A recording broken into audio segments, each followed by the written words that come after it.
बिस्मिल्लाहिर्रहमानिर्रहीम। अस्सलाम वालेकुम नाज़रीन, आप यूट्यूब चैनल देख रहे हैं। मैं इमरान ख़ान हूँ। सबसे पहले तो कश्मीर की हमने बात करनी है, लेकिन इमरान ख़ान साहब के हवाले से एक ख़बर चलाई गई मीडिया पे, और ख़बर ये थी कि इमरान ख़ान साहब को अस्पताल में मुंतकिल किया गया। फिर फ़ौरी तौर पे पाकिस्तान तहरीक इंसाफ के कुछ लोग वहाँ पे गए, क्योंकि अब काफ़ी टाइम हो गया है, बड़ा लंबा अरसा हो गया इमरान ख़ान साहब से किसी की मुलाकात नहीं हुई, और कुछ पता नहीं है कि उनकी सेहत कैसी है, कुछ पता नहीं है कि उनकी आँख की हालत कैसी है। उन्हें कैद तन्हाई का एक टॉर्चर दिया जा रहा है। देखें, अगर इमरान ख़ान साहब के ऊपर जितने मुकदमात हैं, फ़र्ज़ कर लें एक लम्हे के लिए कि वो दुरुस्त हैं, लेकिन इसके बावजूद क्या आप एक कैदी के तमाम हकूक़ छीन सकते हैं? इमरान ख़ान साहब को नाकर्दा जराइम की सज़ा दी जा रही है। यानी किसी भी अदालत ने कभी भी ये नहीं कहा कि इमरान ख़ान को कैद तन्हाई में रखा जाए। कैद तन्हाई खुद एक टॉर्चर है, और किसी अदालत ने इमरान ख़ान साहब पे टॉर्चर करने का हुक्म नहीं दिया, या अपने फ़ैसले में ऐसी कोई बात नहीं कही।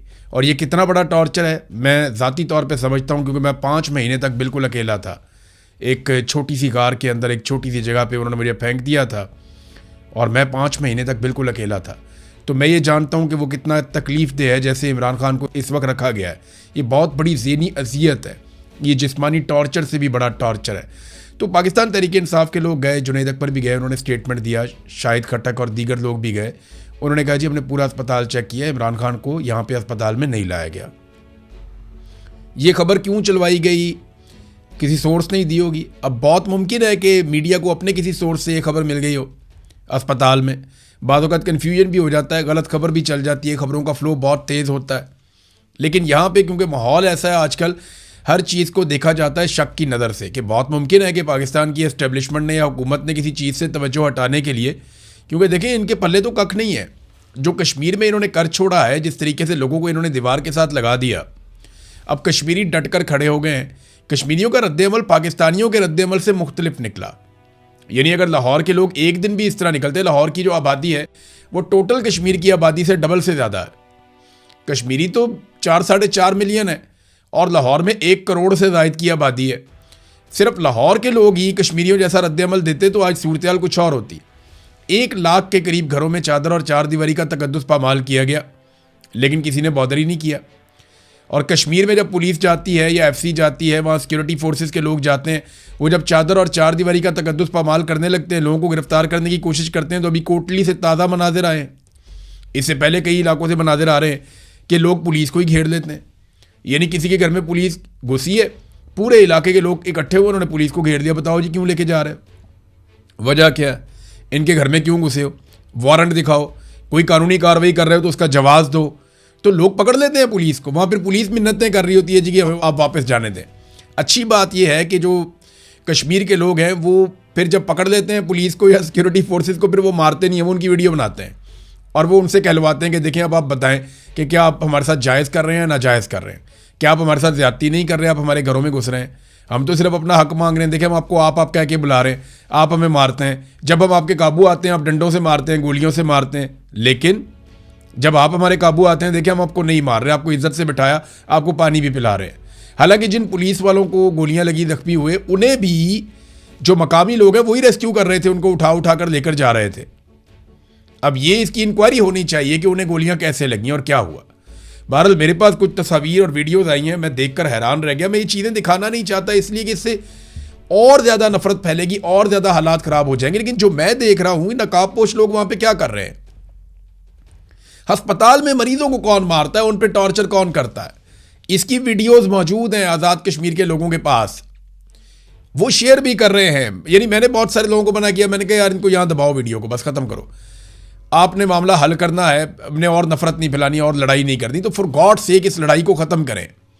जो कुछ इस वक्त लोगों के मोबाइल फ़ोन्स के अंदर हैं, जो वीडियोस बन चुकी हैं, अगर ये सारी पब्लिक हो जाएं तो दुनिया में क्या मजाक उड़ेगा पाकिस्तान का, बड़ी बदनामी हो जाएगी। और अब कुछ थोड़ी सी इतलात आ रही है कि शायद मुज़ाकरात हो जाएं, क्योंकि शहरी डट कर बैठ गए हैं। इस वक्त की सिचुएशन क्या है वो मैं आपके सामने पहले रख देता हूँ ताकि आपको आइडिया हो जाए। अवामी जॉइंट एक्शन कमेटी का एक अकाउंट है, वहाँ से जो खबर आती है ऑफिशियली वो ये है कि लॉकडाउन और लॉन्ग मार्च जारी है, आर्जी तौर पर रावलाकोट शहर के अतराफ दर्दे दिए गए हैं, हम हिकमत अमली के साथ आगे बढ़ रहे हैं, अफवाहों पर बिल्कुल ध्यान ना दें, क़यादत के फ़ैसलों को फॉलो करें, बरसती हुई गोलियों में पुरअमन रहकर हम हुक्मरानों को आसाबी शिकस्त दे चुके हैं, लॉन्ग मार्च ख़त्म होगा, और हमारे तस्लीम शुदा मुतालबात पर अमल करने पड़ेंगे। और जब तक आखिरी कश्मीरी जिंदा है ये लॉन्ग मार्च जारी रहेगा। उमर नज़ीर कश्मीरी ने यह कहा। एक और स्टेटमेंट उमर नज़ीर कश्मीरी के अपने अकाउंट से भी आया हुआ है। वो ये कहते हैं कि लॉकडाउन और लॉन्ग मार्च जारी है। आर्जी तौर पर रावला कोट शहर के अतराफ धरने दिए गए हैं। हम हिकमत अमली के साथ आगे बढ़ रहे हैं। अफवाहों पर बिल्कुल कान ना धरें, क़यादत के फ़ैसलों को फॉलो करें। हम पुरअमन रहकर हुक्मरानों को आसाबी शिकस्त देंगे। लॉन्ग मार्च ख़त्म होगा और एक ही सूरत में ऐसा मुमकिन है कि लॉन्ग मार्च ख़त्म हो जाए कि हमारे जो मुतालबात हैं जिनको पहले तस्लीम किया गया था उन पर अमल दरामद करो। नहीं तो जब तक आखिरी कश्मीरी ज़िंदा है तब तक ये मार्च ज़िंदा रहेगा। फ़तह की सिमत मुत्तहिद, बड़े चलो। ये जनाब एक ट्वीट सरदार उमर नज़ीर का जो ऑफिशियल अकाउंट है वहाँ से एक ट्वीट किया गया है। तो इस वक्त सिचुएशन ये है कि लॉन्ग मार्च और धरने जारी है और रावला कोट को तीनों तरफ से घेरा हुआ है लोगों ने और वहाँ पे लोग बैठे हुए हैं बहुत बड़ी तादाद में, हज़ारों की तादाद में। रावला कोट में सिक्योरिटी फोर्सेस बहुत बड़ी तादाद में। एक बात आप और याद रखिएगा कि कश्मीर एक ऐसा इलाका है जहाँ पे ज़्यादा देर तक आप दवाइयों की, फ्यूल की और अजनास की यानी खाने पीने की अशिया की आप सप्लाई रोक दें तो काफ़ी प्रॉब्लम हो जाती है। तो हुकूमत को जल्दी ये सारी चीज़ें हल करनी पड़ेंगी। हुकूमत को जल्द अज जल्द इन मामलात को निपटाना पड़ेगा। वो ज़्यादा दिनों तक इस सिचुएशन में नहीं रह सकते और ये एक आसाब की लड़ाई होती है।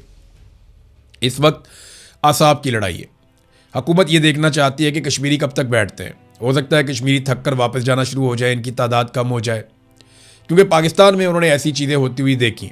उन्होंने देखा जब धरने पे लोग बैठ गए तो थोड़े अरसे में वो कम होते होते आहिस्ता आहिस्ता कम होना शुरू हो गए और फिर वो लोग शाम को आ जाते थे, सुबह चले जाते थे। पाकिस्तान में हर तरह के धरने में हर जगह पे यही ट्रेंड देखा गया। लेकिन कश्मीरी जो है वो सारे काम काज छोड़ के वो वहाँ आकर बैठ गए। मैंने आपको इससे पहले बताया था कि रावला कोट और सराउंडिंग में लोगों ने एक महीने का राशन इकट्ठा कर लिया। कई लोगों ने इससे ज़्यादा का राशन भी इकट्ठा कर लिया। मुझे कई मेरे सहाफ़ी दोस्त हैं, उन्होंने बताया था कि उनके अपने घर वालों ने राशन इकट्ठा किया है 1-2 महीने का और इजाफी राशन इसलिए इकट्ठा किया है कि आसपास के लोगों को अगर ज़रूरत पड़े तो उन्हें भी राशन दिया जा सके। तो कश्मीरियों ने पूरी तैयारी की और वो तैयारी के साथ अपने मुतालबात के हक़ में निकले हुए हैं। मुराद सईद ने नाज़रीन यहाँ पे एक ट्वीट किया है इस सारी सिचुएशन को लेकर। देखें, जो कॉलम लिखा ना सोहेल बड़ाइश ने, उसने एक नई बहस को छेड़ दिया कि जनाब शायद ये हुकूमत जाने वाली है। तो मैं आपको क्लियरली पिछले वीलॉग में कह चुका हूं कि आसिम मुनीर साहब की जो एक इंश्योरेंस है ना वो शहबाज शरीफ, नवाज शरीफ और जरदारी है। ये शरीफों का ख़ानदान और जरदारियों का ख़ानदान, इनकी नौकरी आसिम मुनीर साहब ने करनी है। इसके अलावा उनके पास रास्ता कोई नहीं है। और दूसरी जानिब शरीफों की और जरदारियों की इंश्योरेंस आसिम मुनीर के जूते पॉलिश करने में। ये अब एक दूसरे के लिए लाज़िम मलज़ूम हो गए हैं क्योंकि अवाम इन सबसे नफरत करती है। आप फील्ड मार्शल आसिम मुनीर का नाम लें, सोशल मीडिया के ऊपर देखें आपके साथ क्या होता है। सोशल मीडिया छोड़ें, आप पाकिस्तान के अंदर किसी भी बंदे से पूछें तो लोगों को आपको पता चल जाएगा। या पाकिस्तान के बाहर तो मैं मिलता हूं लोगों को, ये सारे पाकिस्तानी हैं जो मुझे मिलते हैं, कोई नाम भी नहीं सुनना चाहता। इसी तरह PMLN और पीपल्स पार्टी भी बहुत नफरत समेट चुके हैं। तो अवाम में तो ये लोग जा नहीं सकते। अब इंश्योरेंस पॉलिसी एक दूसरे की है। आसिम मुनीर के पास फौज की ताकत है, बंदूक है और ये पॉलिटिकल लोग हैं, इन्होंने मिलकर सिस्टम को कैप्चर किया हुआ है और ये सारे मिलके इमरान खान को दीवार के साथ लगा